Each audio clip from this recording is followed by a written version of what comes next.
Cup just a week away, we're in East Hartford, Connecticut for an important tune-up game for the US men's national team as they renew their rivalry with Ghana. Encounters in Nuremberg, Rustenburg and Natal at the last 3 World Cups have entered US football folklore, and now they meet again at Rentschler Field, more often the home of the Yukon Huskies, the 6th time they've played here. The last occasion, just under 3 years ago, a farewell to Landon Donovan. Today, it's more about uncovering potential players for the future. 2 debutants in the US team striding out now. 7 of this starting 11 have 8 caps or fewer. Ghana, too, are in experimental mode.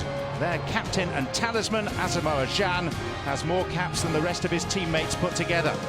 Big day for Dom Dwyer, the English-born centre-forward for the United States, and for veterans like Graham Zusi too. But whatever the personnel, this should be a good contest. And arguably, the US face a stronger team here than they will in the group stage of the forthcoming Gold Cup. Players striding towards the centre line of a perfect surface. A good-sized crowd, weather that is warm without being oppressive. And to complete the build-up to this friendly international, we now have the respective national anthems.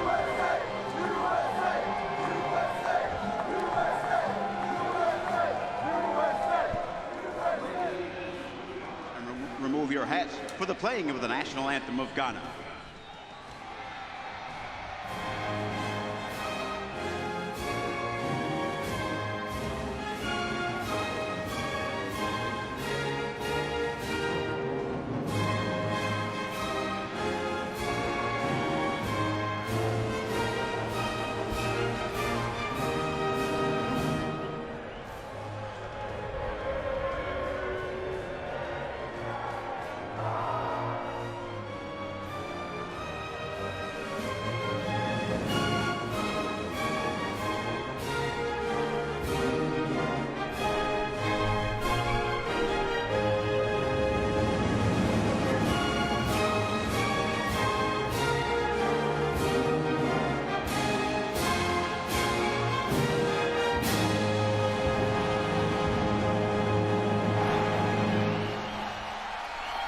Ladies and gentlemen, please remain standing and welcome gospel recording artist Michelle Brooks Thompson to perform tonight's Star Spangled Banner.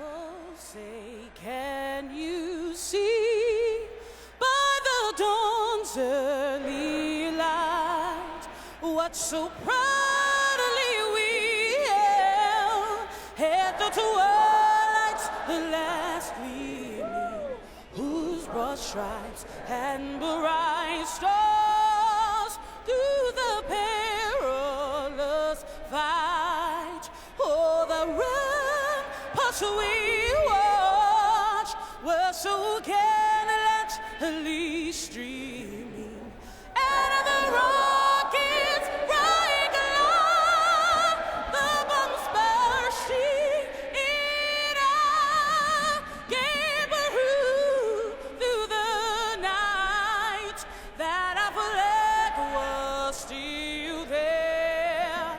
Oh, say does that star-spangled banner yet wave o'er the land of the free and the home of the brave.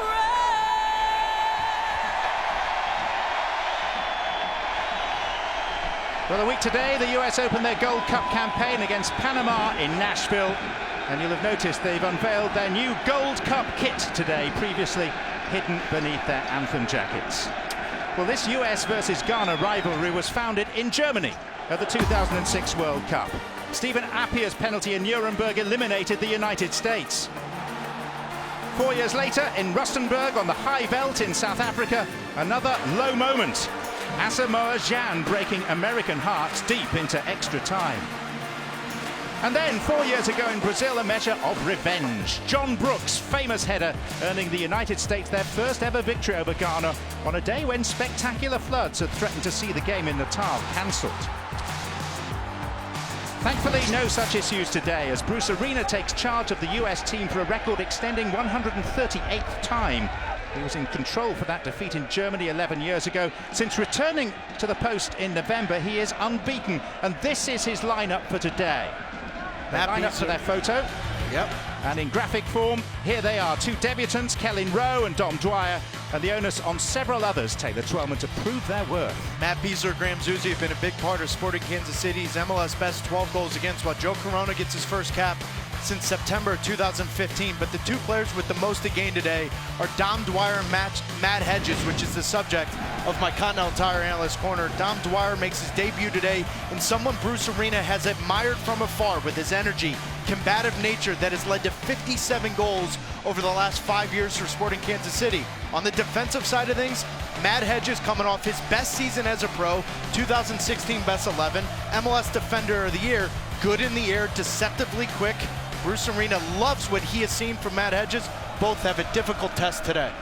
Well, let's switch the focus to the Ghanaian team. If this were a World Cup fixture, perhaps as few as two of the Ghanaian players starting today would be starting then. They'd be Asamoah Gyan and John Boy. But we shouldn't, Taylor, underestimate the potential of some of the younger components of this lineup. No, and then some explosive attacking players. David Akam, Achampong will bring some real pace in wide areas, while the all-time leading goal scorer, Asamoah Gyan, has partnered up front with Dalmena, who had 12 goals in 18 games with FC Zurich to lead them to promotion. The coach is Kwesi Appiah, like Bruce Arena, a man who's come back for more, his second spell in charge beginning in April. Well, before kick-off, it seems only right that we should take a moment to reflect on the contribution of a man who lived not much more than a long goal kick from here in Wethersfield, Connecticut, yet whose influence spanned the football world. I'm referring, of course, to Tony DiCicco, coach to the all-conquering US women's team in the 1990s, a World Cup winner in '99, later a cherished colleague of ours here on ESPN, and a man whose contribution to the growth of this sport in the United States can never be overstated. Tony passed away 12 days ago, and a Connecticut crowd will now pay tribute to one of their own. Ladies and gentlemen, in remembrance of legendary U.S. women's national team head coach Tony DiCicco, who passed away on June 19th, please join U.S. Soccer in a moment of silence. The Wethersfield, Connecticut native was one of the most influential and loved figures in women's soccer history, coaching the 1996 Olympic champions and the 1999 Women's World Cup champions, while becoming the all-time winningest head coach in women's national team history. He will be missed, but his impact on the game will always be with us.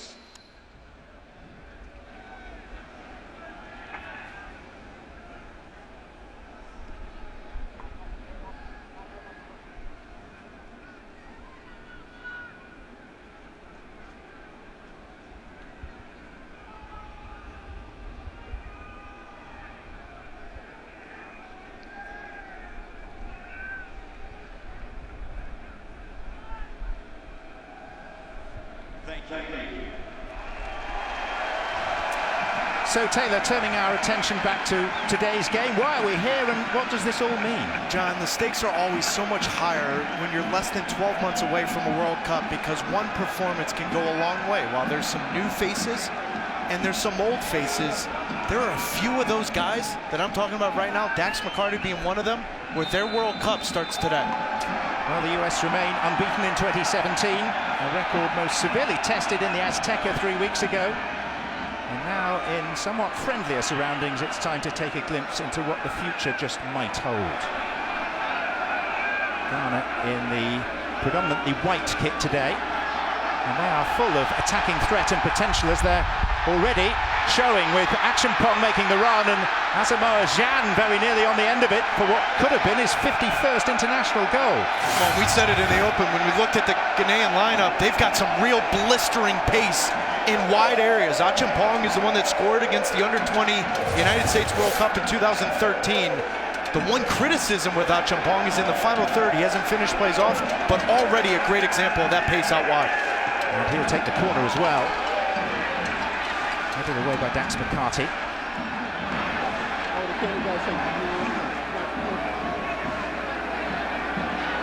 Ranked 49th by FIFA currently, some 26 places below the United States. They're facing a real struggle to qualify for a fourth consecutive World Cup. They changed their coach in April, the Israeli Avram Grant departing, replaced by the man who preceded him, Kwesi Appiah.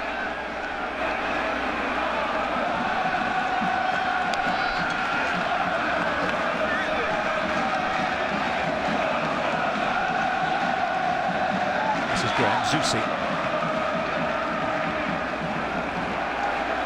Now the FC Dallas defender edges across to Matt Wiesler, who, what senses, has plenty to prove at the moment, Taylor. Well, and I think for the longest time there's some real depth at the center back position. And while Matt Wiesler, I think this year has done very well for Sporting Kansas City, I think you could say it's been a little lackluster from him after the World Cup. But I think when you get an opportunity today to get a start next to a guy looking to take your position in Matt Hedges, I think Matt Wiesler's up for the challenge today. Here's Kellen Rowe. And now Zusi. Costa. Centre-back is an area where there are plenty of options for Bruce Arena, looking ahead to, hopefully, Russia next summer. I suppose leads to the question of where Jeff Cameron is best deployed in a Bruce Arena squad. Well, when your depth is at centre-back, and you have a big question of who plays next to Michael Bradley 11, 12 months from now in Russia, it does give you the flexibility of where to play Jeff Cameron. And some would say he's playing his entire club career right now as a defensive midfielder. Maybe Bruce Arena uses him there. Well, the foul has been given against John Boy for upending Joe Corona. The free kick has been taken too quickly.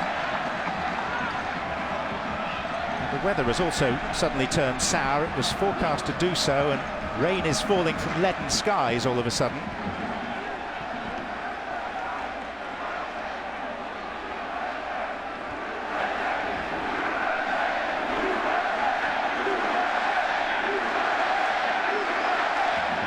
McCarthy, and now Wiesler.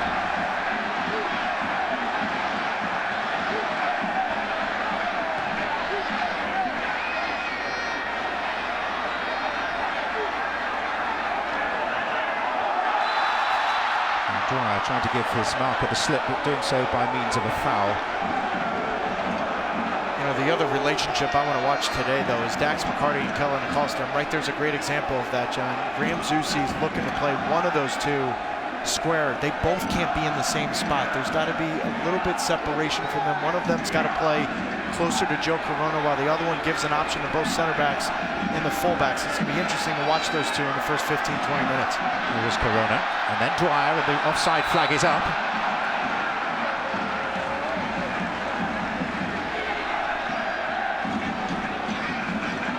Good day for Kellen Rowe, making his international debut at the age of 25.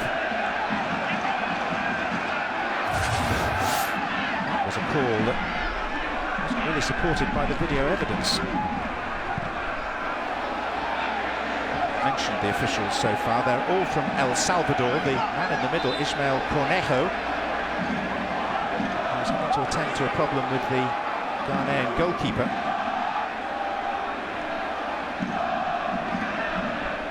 It's a footwear issue. There is the referee, a man who is not averse to going to his pocket. 14 red cards in his last 14 games.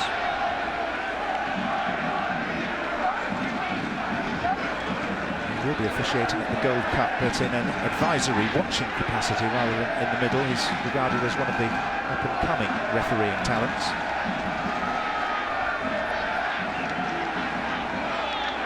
It's very strange to need to change your footwear 5 minutes into the game. It's one of the biggest pet peeves of mine. So what did you do for the 45-minute warm-up?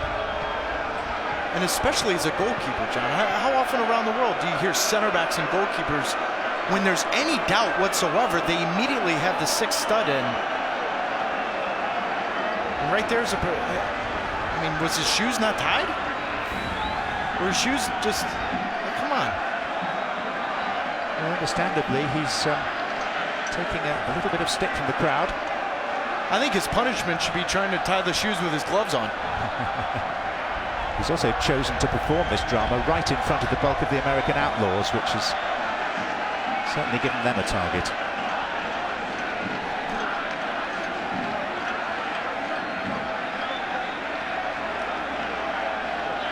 Sympathy is in short supply.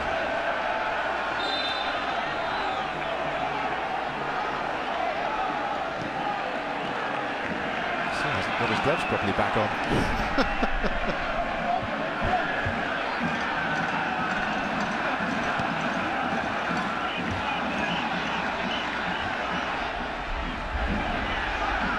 Back to Brad Guzan.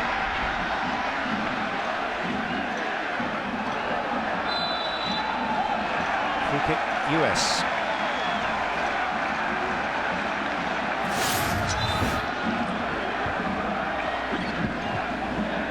John Boyd coming in late on Joe Corona. It's been a long time since we've seen Joe Corona. September of 2015. Interesting role, playing as a second forward at attacking midfielder underneath Dom Dwyer. Obviously, Dom Dwyer's excited in his first appearance for the U.S. national team. He's going to be running all over the shop, but there's at times where Joe Corona's got to be that option for the two center backs to find the feet. A couple of the assistant coaches for the national team said he's been the best player, the best passer, excuse me, and the most dynamic in possession, but how does he do it against an athletic team like Ghana today? Dwyer on his way early. Defender is Jerry Akaminko.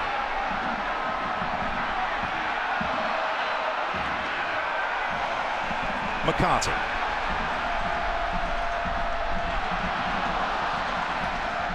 Rowe that had the effort. Ariola trying to win the ball back.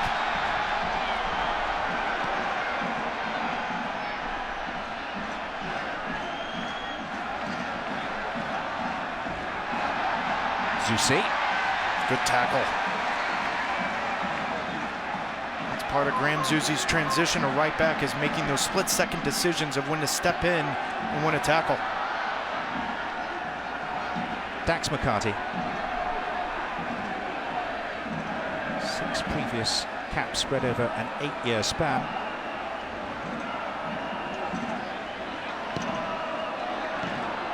John Boy having to adjust.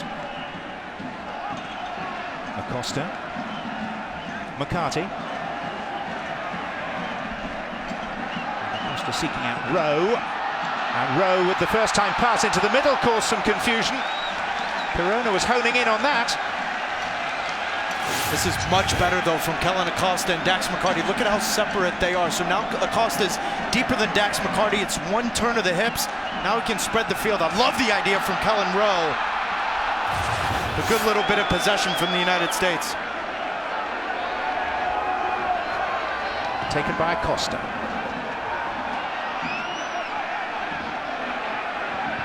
It's Beasler. All the way back to Kellen Acosta. And Corona. They're only half cleared. It's the wrong touch, though, from Joe Corona. That ball bounces perfectly, dealing with the header, coming into the 18. Joe Corona tries to touch it with the outside of his right foot. Good pressure from the United States here. And a good atmosphere as well inside Rentschler Field today, boosted by as many as 5,000 Ghanaian supporters.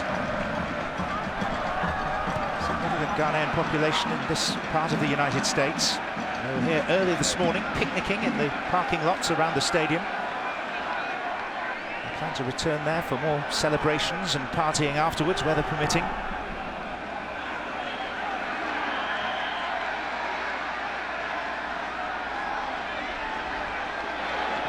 Sumaila.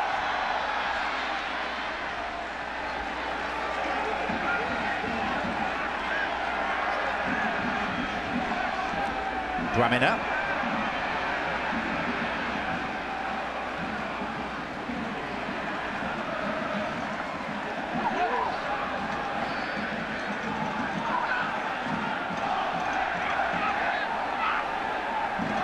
Second game of the week for Ghana. They played in Houston against Mexico on Wednesday and lost a tight game 1-0. They had a host of chances which they wasted.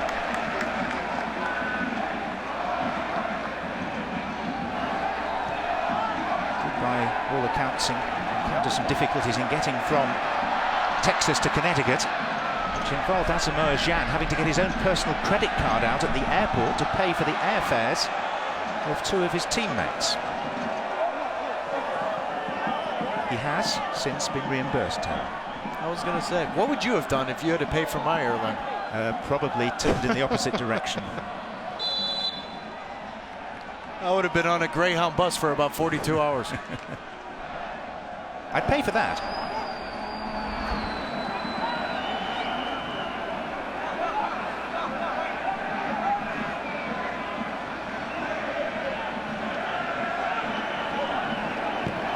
Benyenu.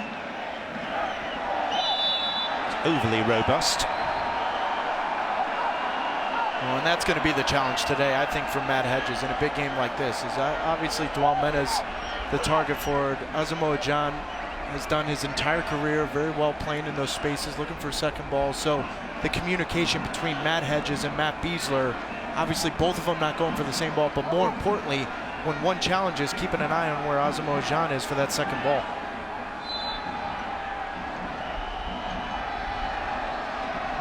Taken by Ebenezer Ofori. And the header is not that far wide. There's a moment where time stood still. Rashid Sumaila going close to his first international goal. Well, and look at the top of your screen. Brad Guzan immediately comes off his line having words with Kellen Acosta. Kellen Acosta thinks this is his FC Dallas teammate Matt Hedges, but you don't, at the international level, you can't second guess this. Kellen Acosta has the first step on that. Brad Guzan's 100% correct in making sure that Kellen Acosta's first to win that header.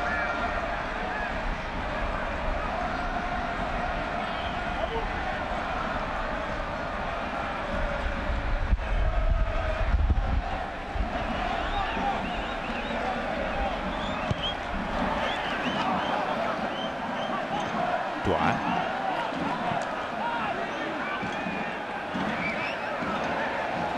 It's hard to overstate just what a significant day this is for Dom Dwyer. His US citizenship back in March.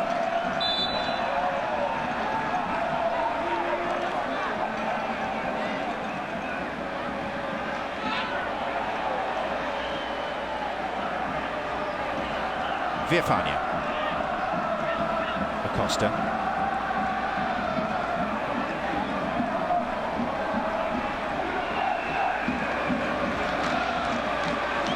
Hedges. And now Dax McCarty. And Dwyer is onside here. Dom Dwyer, the angle was difficult. There was support arriving through Paul Ariola. And I think Dax McCarty is underrated still at the Major League Soccer level with his ability to pass between the lines. That is something the New York Red Bulls have missed all season long. Because immediately when Dax McCarty can bypass that midfield, then as a center forward in Dom Dwyer, you can cheat, you can play off the back shoulder. That's just a great ball forward from Dax McCarty.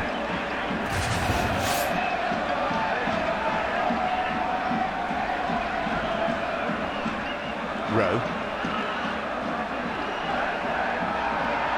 And now Achimpong for Ghana. Gyan is wanting it. Achimpong was reluctant to give it.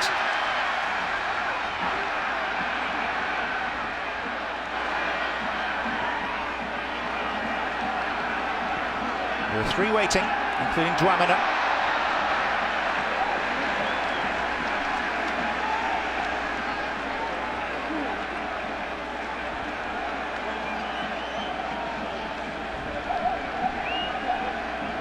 Bruce Arena is making notes on the periphery of his technical area. And this is a learning curve for quite a few. Three Gold Cup group stage matches coming up and hopefully knockout games beyond that. And he does have the capacity to switch players in and out of his squad after the group stage of the Gold Cup. I'd be shocked though if he brings in the European-based players. Now on vacation, that's always the difficult part of the Gold Cup.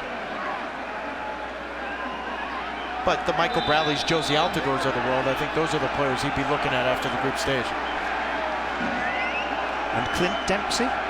Yeah, I think he's also part of it, but I look at this schedule and I also look at what his task is, and his task is preparing a team for the World Cup in less than 24 months. So not often do you hear Bruce Arena say winning's not important, but if winning was the most important thing, we'd see a different group right now, and I think he wants answers to those questions before the World Cup, more so than winning the Gold Cup.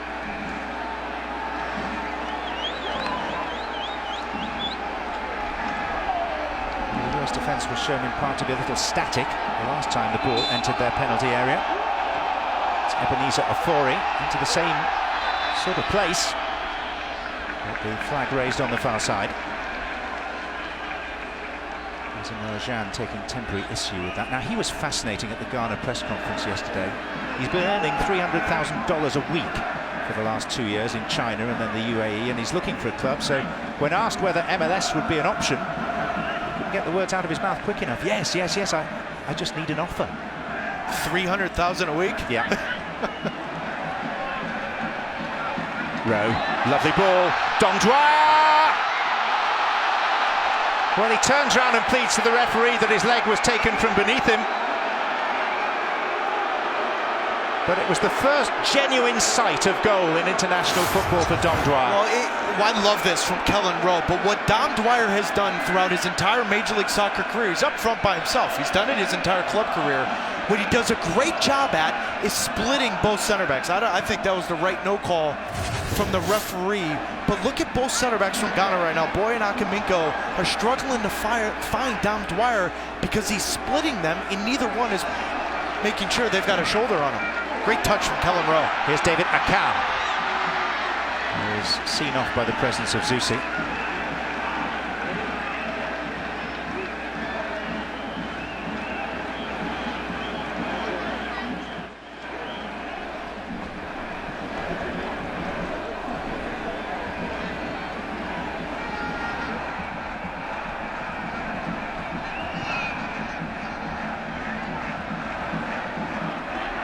Dwyer again. There's Viafania. Chimpong doing the tracking back for Ghana. But Viafania's got the better of him. And the chance fell to Corona, and Dwyer!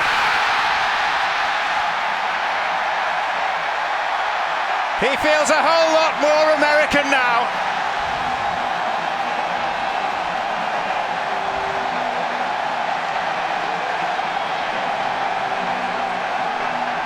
It's the fairy tale start with a goal just 18 minutes into his international career. And you could see it yesterday in training. His eyes were wide open, relishing the opportunity to wear red, white, and blue. And from the opening whistle, he's been up to the challenge. I'd make an argument that a goal today is worth more than 4, 5, 6 goals against Martinique in Nicaragua. Dom Dwyer, from the opening whistle today, has been an absolute nightmare for the Ghanaian defense. Spot on with that finish, something he's done over the last 5 years in Kansas City. Oh, what a start on the big stage. Took advice from his wife, Sydney Leroux, about the concept, the challenges of international football. Has taken wider counsel than that on how to approach the whole issue of US citizenship and the chance to play for the United States that comes with it. And it may be that that's the first step on a road to Russia for Dom Dwyer, who began his career in England with Norwich City, suffered 3 significant injuries to his right knee, and had the chance to come to the United States to college, first in Texas, then to the University of South Florida. Drafted by Sporting Kansas City in 2012, and the rest really is history and statistical success.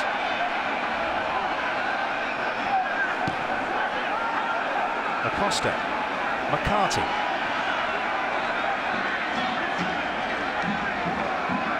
Beasler.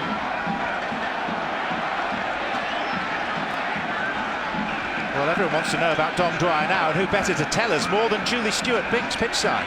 Well, thank you so much, Dom. Excuse me, John. Dom Dwyer told me that being here at the U.S. national team is so surreal, but being American won't feel real until he steps out onto the pitch, saying, I've spent 5 years here as a pro, and now I want to inspire a nation. Dax McCarty told me Dom Dwyer is an unorthodox striker. He likes physical play, initiating contact with center backs. Dom told me yesterday, I want to score in my debut.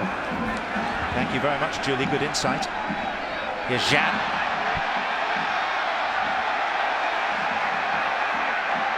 And now in towards Achimpong. And it's Beasler behind.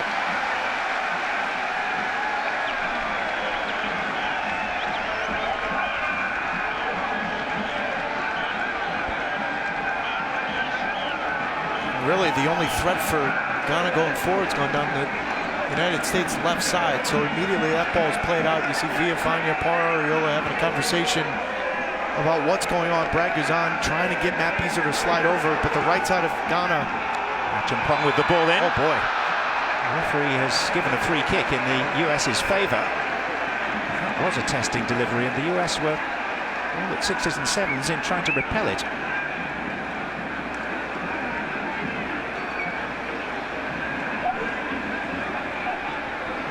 John, I just want to go back to the goal because obviously a lot of it is about Dom Dwyer, the nuisance he's been, but it's also about the immediate pressure from Jorge Villafania and Paul Arriola, because immediately when that ball turns over, great touch there, little touch from Joe Corona. That allowed the play to continue, but it was the immediate pressure from Jorge Villafania that allowed the United States to get that early goal.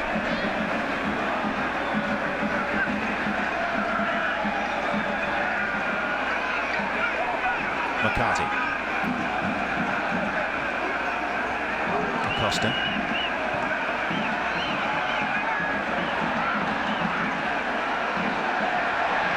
He's hunting in packs. This is Arriola. And now McCarty again.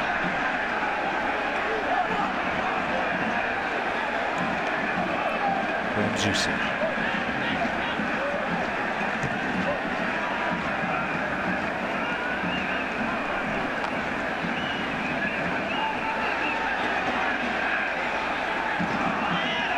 By Dom Dwyer takes the total of all the starting players combined to 11, and Dwyer's in again here, and he's upended by the goalkeeper, and the goalkeeper gets a yellow card. And I have to say, on first view, I am surprised to see the colour of that card.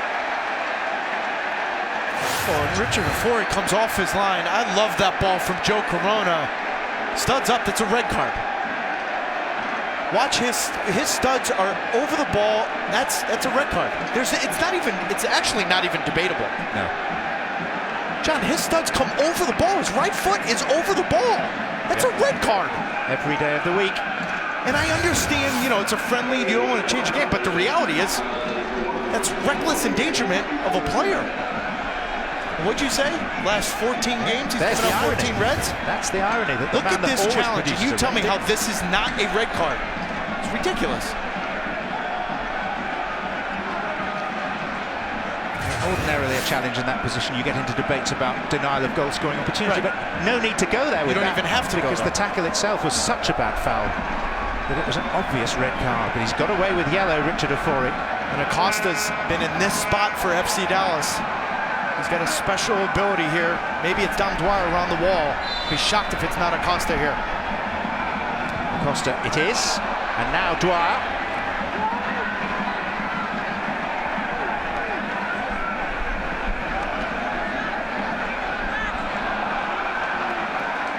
Reflecting further on that tackle, it wasn't so much a footballing challenge as more like assault and battery.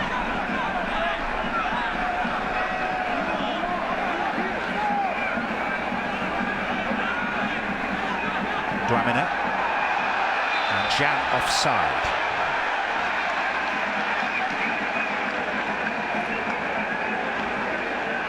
Just to put Dom Dwyer's achievement in scoring on his debut into historical perspective, he's the 48th player to score on his debut for the United States men's national team. The last to do it, Paul Arriola, last May against Puerto Rico.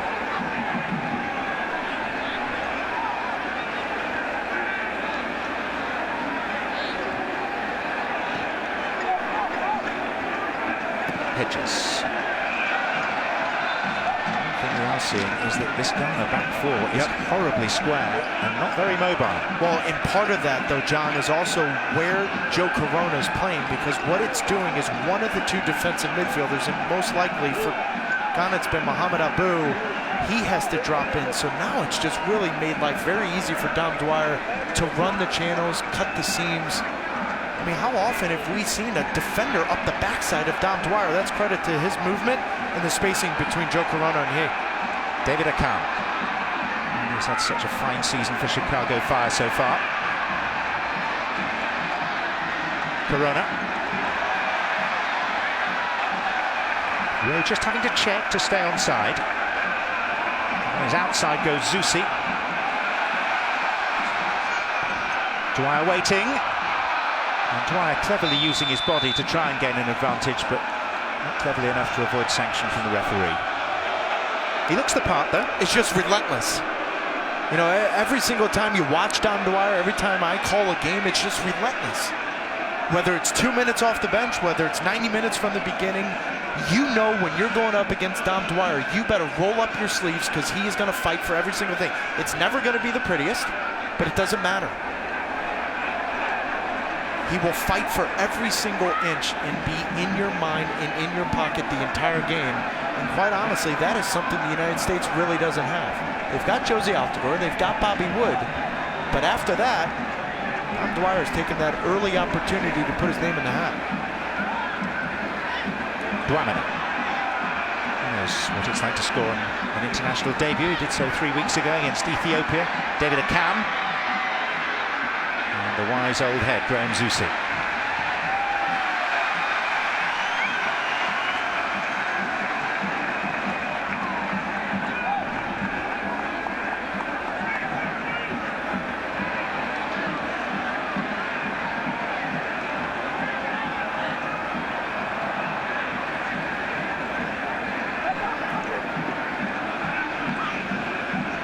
Yenu.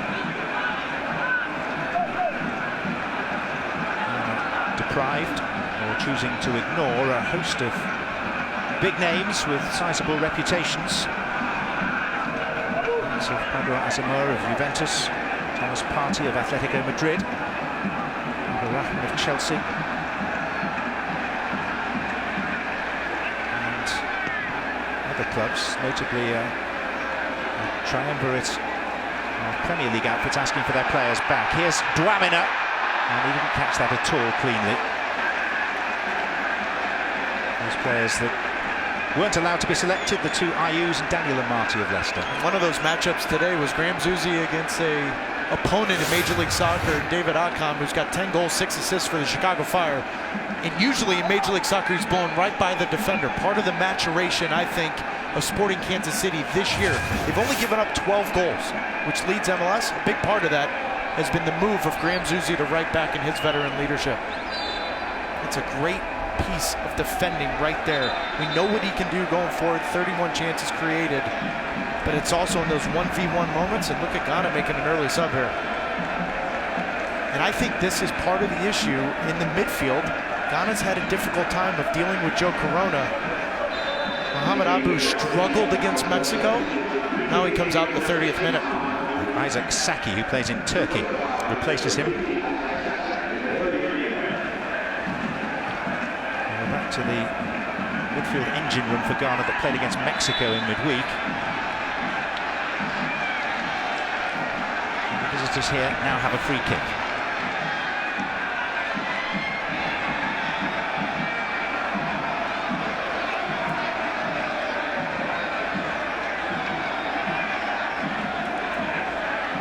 It's no surprise to see Asamoah Gyan standing with the ball under his arm.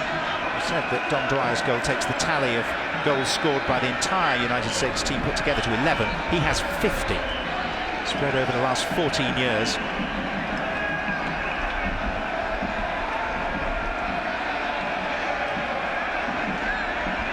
Club football in Europe at a high level. Udinese, Rennes, Sunderland, but went off to the United Arab Emirates in search of riches at the age of 26.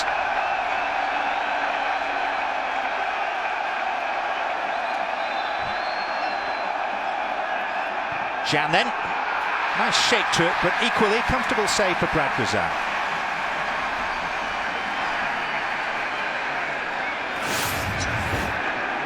And as Brad Guzan had his wall set up, that was the post he was most comfortable defending. It's an easy save for a goalkeeper of Brad Guzan's quality.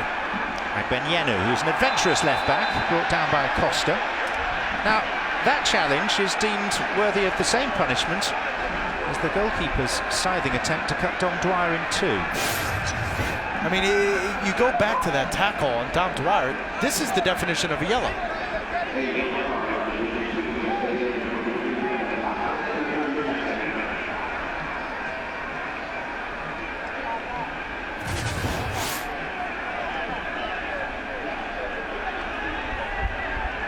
Ben Yenu picks himself up, and Ebenezer Ofori, who is celebrating his 22nd birthday today, is going to take the free kick. A big part in Stuttgart winning the second division of the Zweite Bundesliga in Germany this season.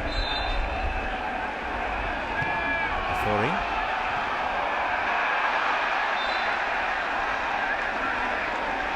Free kick US.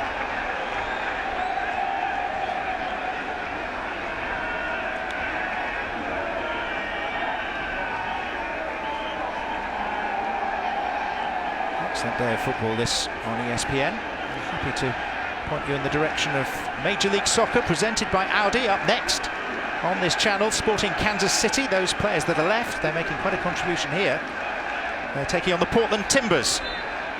And you can also stream that match live using the ESPN app. It follows the conclusion of our coverage from East Hartford, Connecticut. Areola plays his club football in Mexico.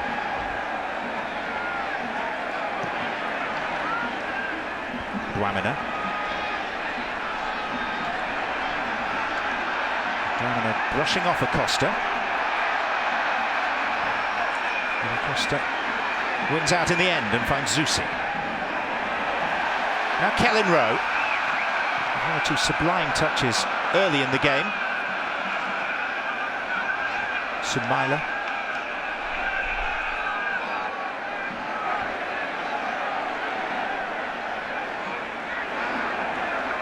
Corona hunting him down.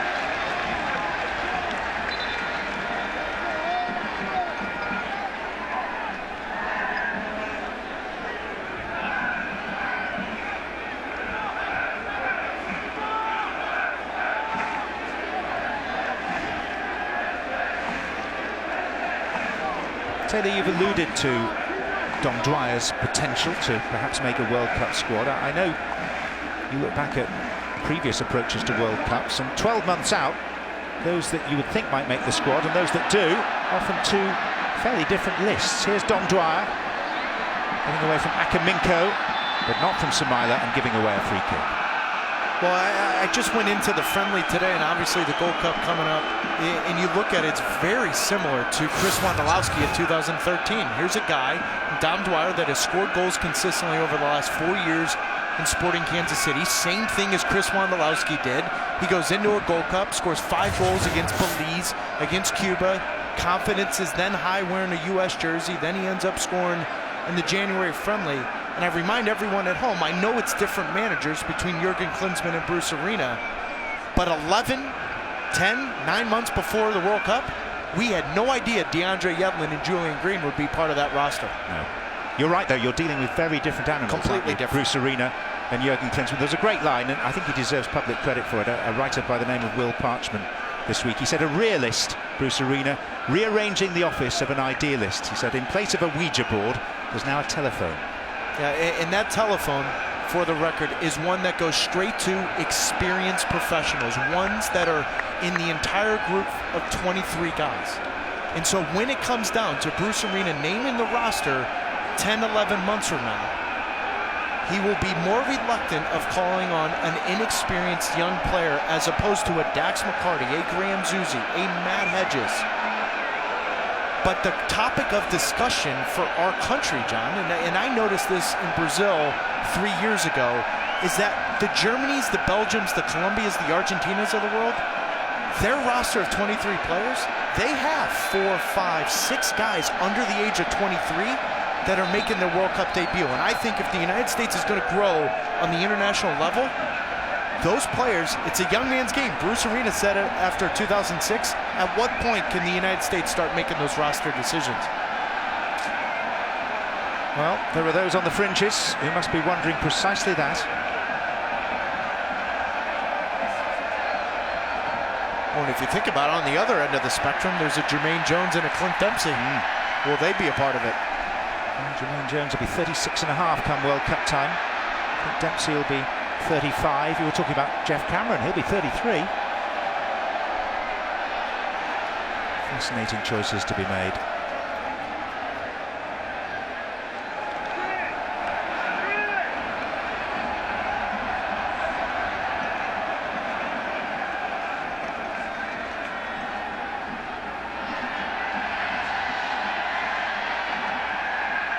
jam.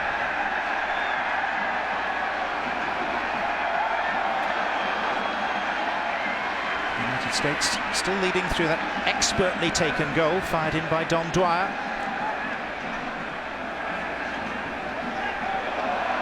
Zusi.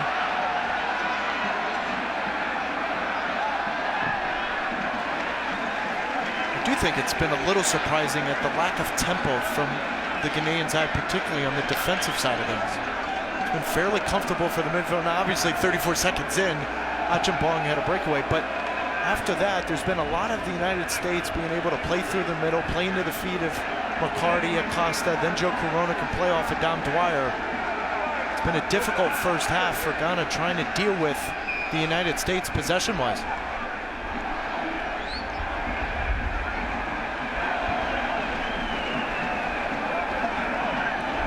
Acosta. Hedges. Corona. Offside Kellen Rowe.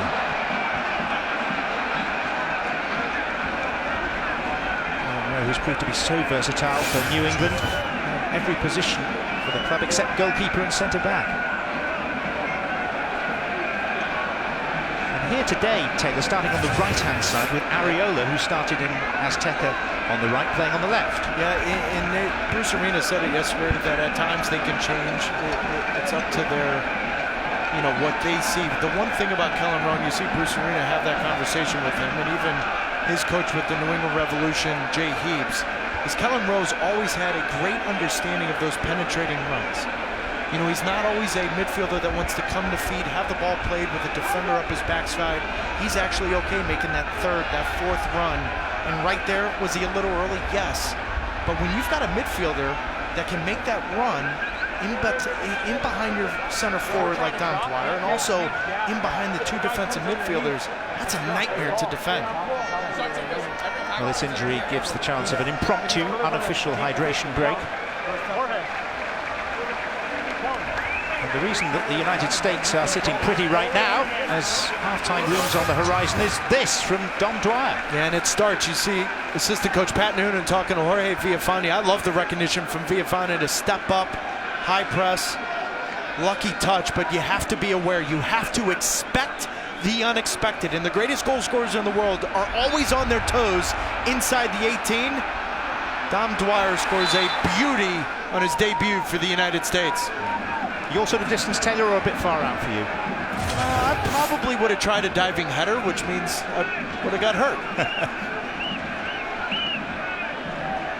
That finish will do very nicely for Dom Dwyer. He hails from the English town of Cuckfield in Sussex, 35 miles or so south of London.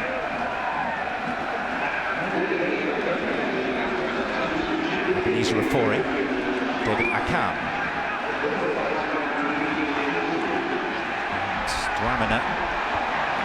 Delivery not good enough, just to underline that Sumaila, who we saw receiving treatment, has been replaced by Nicholas Opoku, a 19-year-old defender who plays in the Ghanaian Premier League and who is making his debut.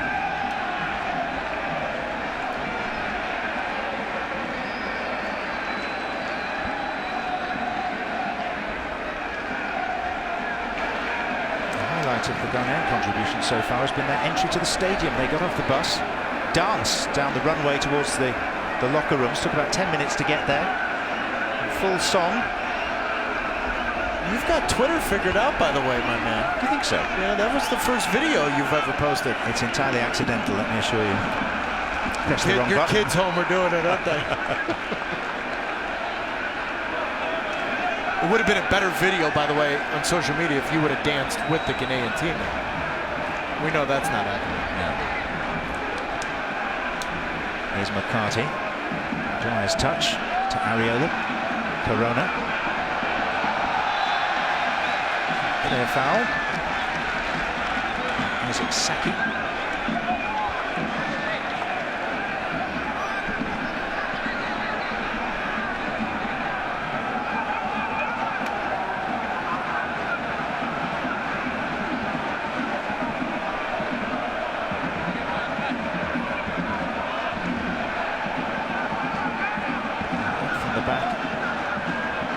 Beasler and Hedges. For FC Dallas in this spot, Matt Hedges has always loved that near post run. Keep an eye. It's beyond him. It's beyond everyone.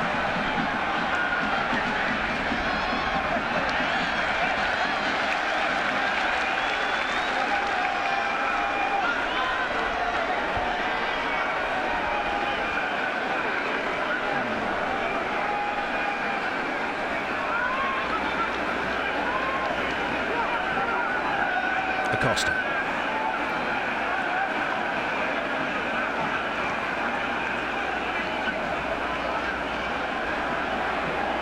Benyenu. Achimpong.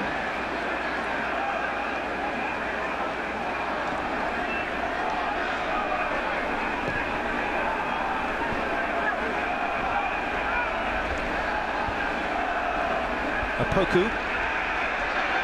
There's Matt Beasler.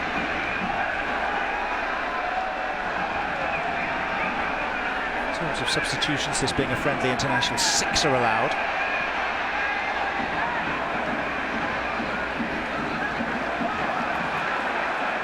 He's the man of the moment, Dwyer. He's got a little too much of Areola.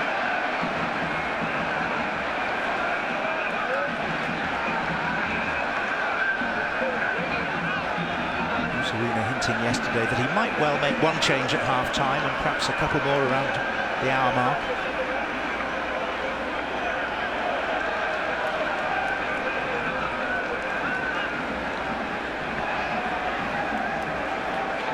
Duanana. Frank Achimpong. Popped from the skies comfortably by Guzan. Man who was in relaxed mood when we chatted to him pitchside at training yesterday, very much looking forward to the next stage of his career in Atlanta. And Achimpong's been the one bright spot, I think, for Ghana going forward. We've now seen him over the last 4 or 5 minutes of this first half move over to the left-hand side, try to give David Akam some space on the right. But yeah, there was a happiness, a real glow to Brad Guzan coming back. And I also think it's part of him looking forward to the opportunity of being a starter at another Gold Cup. And he can turn his back after 9 years in England, very content and satisfied with what he achieved there. Have you been to Atlanta yet? You'd be happy too, my man. I hear the training facility is almost beyond this world. It's similar to your Manor back in England. Is that what they call it? Manor? Manor? Come on, Taylor. We may be separated by a common language, but please. Manor House will do.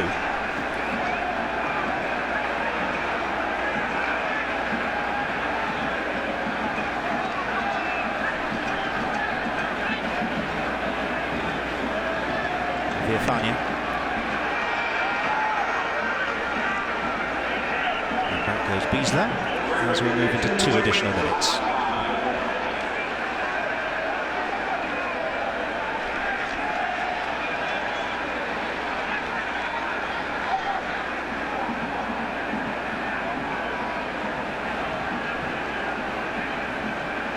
Acosta.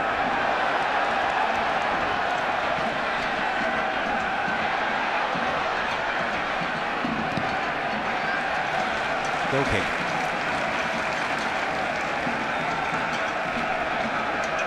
So Taylor, sum up the first half, the pluses, the minuses, the high points. Well, I think the pluses have been how comfortable the United States have been in possession. You know, I thought the spacing would be a little bit of an issue, and it was maybe the first 2 or 3 minutes, but I think Dax McCarty and Kellen Acosta have been on the same page. You're starting to see more of what we've seen in Major League Soccer from Dax, playing between the lines. Obviously, Dom Dwyer's debut, I think the only minus, and I think Bruce Arena wrote it down on that notepad in his pocket, is just the left-hand side struggled at times dealing with the pace of Ghana going forward. And Benyenu. Now, is that a penalty? It is! Holding offence. It's Viafania. It's a yellow card for him. Bruce Arena up in arms with the 4th official. Well, and this ball's going to be deflected on the initial ball through. Right there, that ball goes through. My goodness. Watch the left hand of Villafaña on Achampong. He's got the jersey pulled, and Achampong sells it. The referee's point of view, he can't see it directly. Listen, is he pulling the shirt? The answer is yes. It is, and in that case, because it wasn't a proper attempt to play the ball, he should have been sent off. Denial of a goal-scoring opportunity. If you attempt to play the ball, you get away with yellow. If you play the man, it's a red card. A pull or a push, it's red. So Villafaña is fortunate. Well, this gentleman has done it for Ghana for years. He missed a very famous penalty which cost them a place in a World Cup semi-final. Rather different today. Asamoah Gyan, and Guzan is equal to it! And the United States protect their lead through to half-time. And Guzan had success in his EPL career. 1 out of every 3.5 penalties he faced in the 9 years in England, he came up with a save. Not an easy save to hold there. Now, that is just not a great penalty from Gyan, but give Brad Guzan a ton of credit of staying composed and not guessing, coming up with a massive save going in at half. Right, let's hear from Bruce Arena with Julie. Thanks so much, John. Bruce, Dom Dwyer scores in his debut, and Brad Guzan makes a save. What did you think of the first 45? Well, we had some good moments in the first half, but a little bit inconsistent. We didn't do a good job closing out the first half, so we got to come out a little bit strong in the second half and try to get the second goal. Thanks so much, Bruce. Thank you. Well, a phlegmatic response, which is what you expect from that gentleman after his many years of experience. The key moments of the first half, Dom Dwyer's first international goal after 18.5 minutes, expertly fired in. And then that drama in the dying seconds, the penalty given away by Villafaña, saved. Gyan's kick kept out by Guzan. Half-time, US 1, Ghana 0. We're back shortly.